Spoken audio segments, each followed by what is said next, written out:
This is the best English YouTube class. Welcome back. पुनः स्वागत छ यहाँहरुलाई यो YouTube इंग्लिश क्लासमा।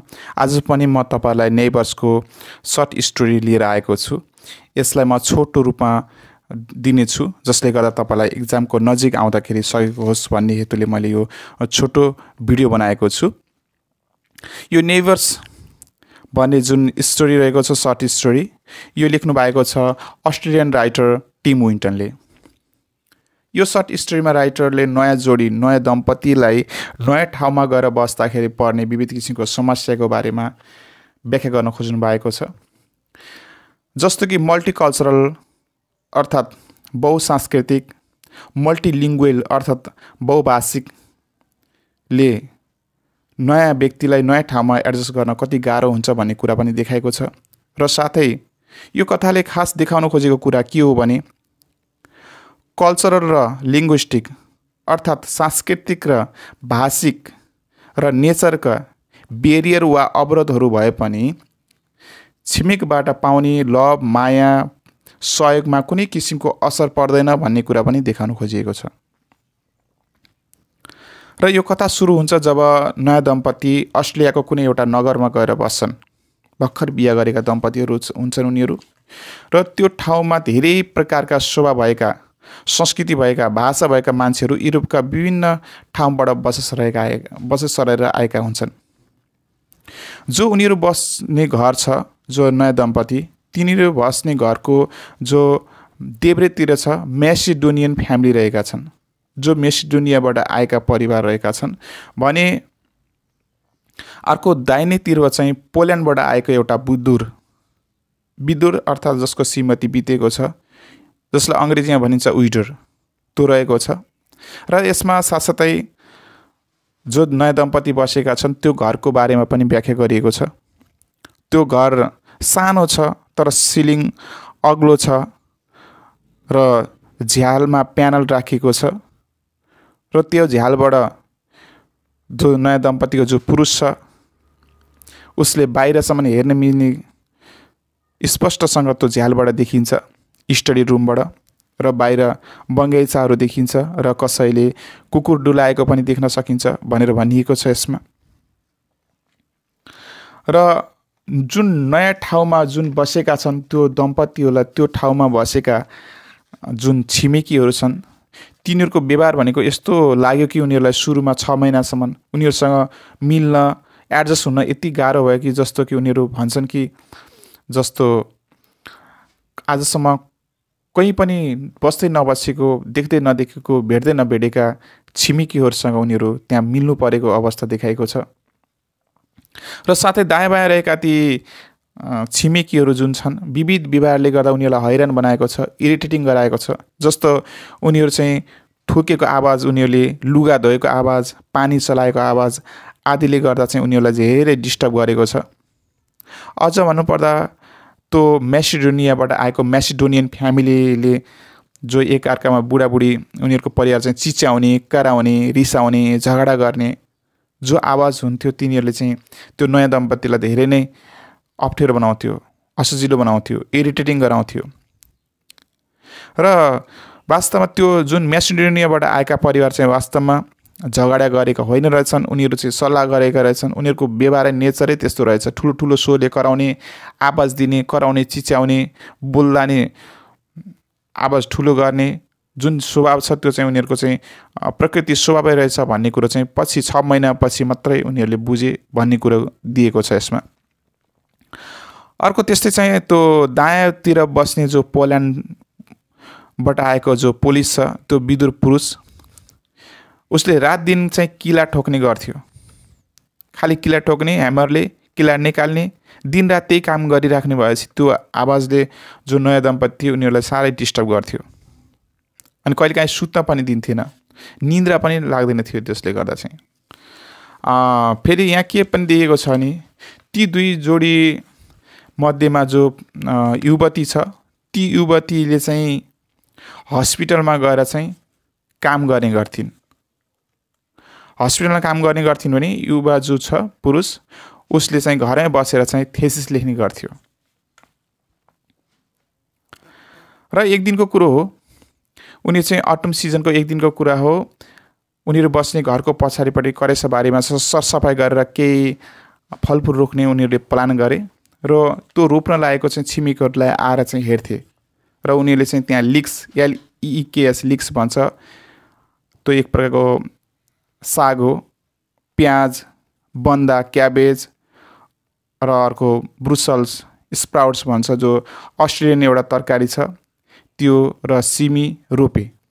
त्यो रोपेको वरिपरि छिमेकीहरूले पनि आएर हेरे र उनीहरूलाई चाहिँ आइडिया दिन्थे, स्पेसिङ गर्ने तरिका, हिलिङ गर्ने तरिका, मल्चिङ गर्ने तरिकाहरू सिकाउँथे। स्पेसिङ भनेको कति स्पेसमा तरकारी राख्ने, हिलिङ भनेको माटो कतिको उठाउने, मल्चिङ भनेको मलहरू कसरी राख्ने भनेर सिकाउँथे। तर यसरी सिकाइरहेको देखेर चाहिँ त्यो युवालाई खासै मन पर्दैन थियो र त्यसै मध्येमा एउटा ठुलो शरीर भएको एउटा चाहिँ महिला, आँखा कालो भएको महिला चाहिँ आएर चाहिँ लसुन चाहिँ झोलाभरि लसुन ल्याएर चाहिँ दिन्, ल लाऊ यो चाहिँ रोप्नु भनेर चाहिँ दिन्। उनीहरूले कुखुरा पनि पाल्थे। कुखुरा पाल्नलाई उनीहरूले चाहिँ हेन हाउस पनि बनाए, तर त्यो ढलेपछि चाहिँ त्यहीँको पोल्यान्डबाट आएको जो विदुर थियो उसले चाहिँ नबोलाइकन नै बनाइदियो। त्यो बनाइदिएको देखेर उनीहरू अचम्म भयो, निशब्द भयो, बोल्नै सकेनन्। शब्द नै धन्यवाद दिने शब्द पनि रहेन उनीहरूसित। र पुरुष चाहिँ घरमै बसेर 20th सेन्चुरी भन्ने नोभलमा उपन्यास लेख्ने गर्थ्यो भने उसले कहिलेकाहीँ आफ्नो श्रीमतीलाई खाना पकाउन सहयोग गर्थ्यो र श्रीमती चाहिँ हस्पिटलबाट आएपछि हस्पिटलमा विभिन्न किसिमका चाहिँ बिरामीले गरेका व्यवहारहरू चाहिँ श्रीमानलाई चाहिँ बाँडेर चाहिँ उनी हलुका हुन्थिन्।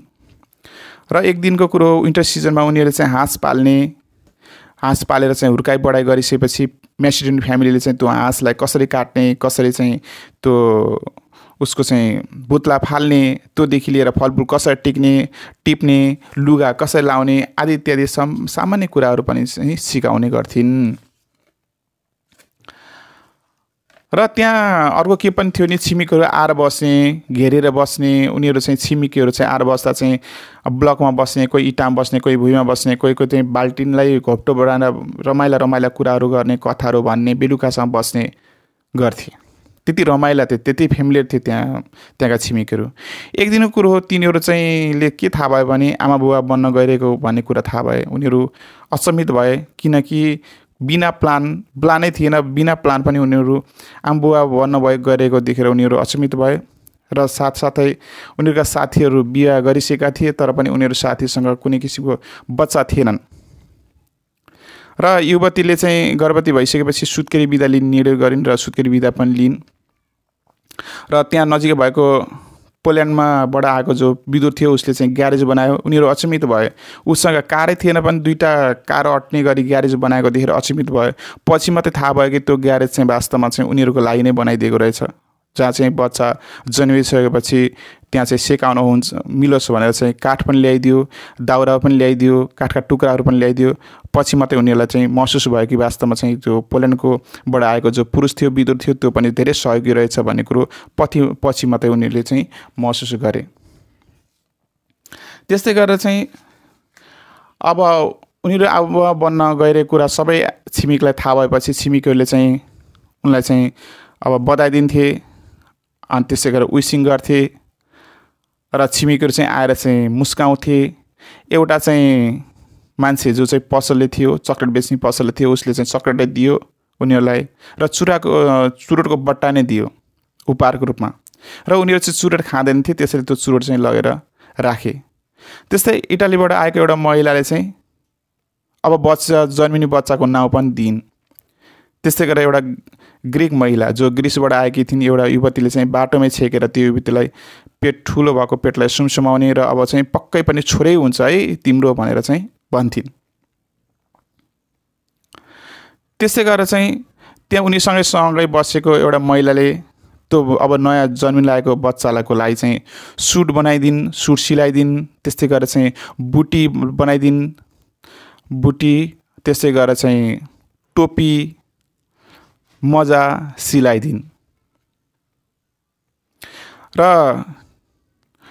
त्यो बच्चा त्यो युवती बच्चा पाउने बेलामा कहिले खुसी हुने, कहिले रिसाउने, कहिले एकान्तको डर हुने आदि इत्यादि त्यो महिलालाई हुन थाल्यो, युवतीलाई हुन थाल्यो। एक दिन जब उनलाई चाहिँ प्रसव पीडा भयो, अब बच्चा पाउनको लागि पीडा भयो, अब त्यसको लागि चाहिँ उनले चाहिँ युवाले चाहिँ गएर चाहिँ धाई आमा मिडवाइफलाई बोलाइसकेपछि काठहरू खोज्न गए। पोल्यान्डबाट आएको पुरुषले काठ ल्याइदियो, दाउरा ल्याइदियो, अनि चाहिँ त्यहाँ सेकाउन थाल्यो, अनि त्यस्तै गरेर चाहिँ तेल लगाएर मालिस गरिदिन थाल्यो। त्यसपछि चाहिँ वरिपरिका सबै छिमेकीहरू आएर चाहिँ धुरिन थाले। त्यसपछि अन्त्यमा गएर चाहिँ त्यो युवतीले एउटा छोरोको जन्म दिइन्। त्यसपछि त्यो छोरोको हेल्दी बच्चा जन्मेको देखेर सबैजना खुसी भए, चियर अप गरे। अनि सबैजना खुसी भएको देखेर चाहिँ त्यो जो पुरुष छ, जो दम्पतिको जुन युवक छ, उसले चाहिँ त्यो मन थाम्न नसकेर ढोकाको एक ठाउँमा गएर चाहिँ ऊ मजाले रोयो। यहाँ कथा टुङ्गिन्छ। यसरी चाहिँ यो कथामा चाहिँ विभिन्न किसिमको समस्याहरू आइपरे पनि झेले पनि ती नवदम्पतिलाई चाहिँ नयाँ छिमेकीहरूले चाहिँ गरेको सहयोग माया दयाको बारेमा यो कथामा देखाउन खोजिएको छ। हस् त, अर्को भिडियो यस्तै छोटो भिडियो लिएर आउनेछु। त्यतिन्जेलसम्म मलाई बिदा दिनुहोला भन्दै म हजुरसँग बिदा लिन चाहन्छु। हस् त, धन्यवाद।